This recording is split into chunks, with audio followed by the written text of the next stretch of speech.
Speaker Gingrich, you recently said black Americans should demand jobs, not food stamps. You also said poor kids lack a strong work ethic and proposed having them work as janitors in their schools. Can't you see that this is viewed at a minimum as insulting to all Americans, but particularly to black Americans? No, I don't see that.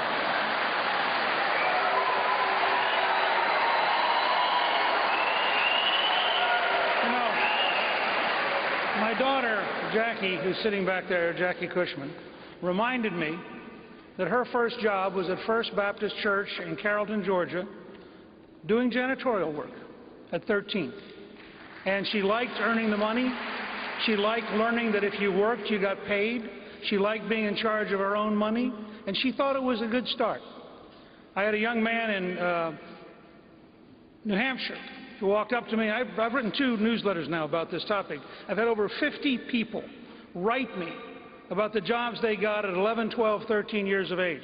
Ran into a young man who started a donut company at 11. He's now 16. He has several restaurants to take his donuts. His father's thrilled that he's 16 because he can now deliver his own donuts. What I tried to say, and I think it's fascinating because Joe Klein reminded me that this started with an article he wrote 20 years ago. New York City pays their janitors an absurd amount of money because of the union. You could take one janitor and hire 30-some kids to work in the school for the price of one janitor, and those 30 kids would be a lot less likely to drop out. They would actually have money in their pocket. They'd learn to show up for work.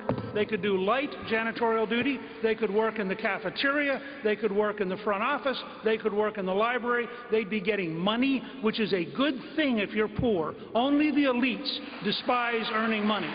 But Governor, Speaker Gingrich, the suggestion that you made was about a lack of work ethic.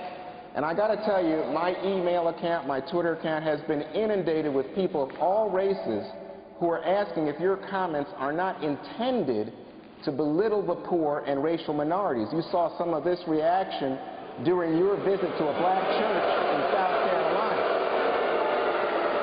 You saw some of this during your visit to a black church in South Carolina, where a woman asked you why you refer to President Obama as the food stamp president. It sounds as if you are seeking to belittle people.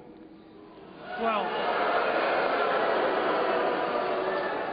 first of all, Juan, the fact is that more people have been put on food stamps by Barack Obama than any president in American history. Now, I know among the politically correct you're not supposed to use facts that are uncomfortable. Second, you were the one who earlier raised a key point. The area that ought to be I-73 was called by Barack Obama a corridor of shame because of unemployment. Has it improved in 3 years? No. They haven't built the road. They haven't helped the people. They haven't done anything.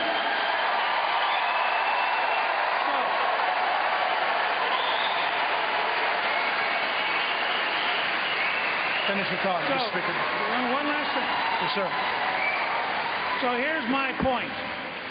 I believe every American of every background has been endowed by their Creator with the right to pursue happiness, and if that makes liberals unhappy, I'm going to continue to find ways to help poor people learn how to get a job, learn how to get a better job, and learn someday to own the job.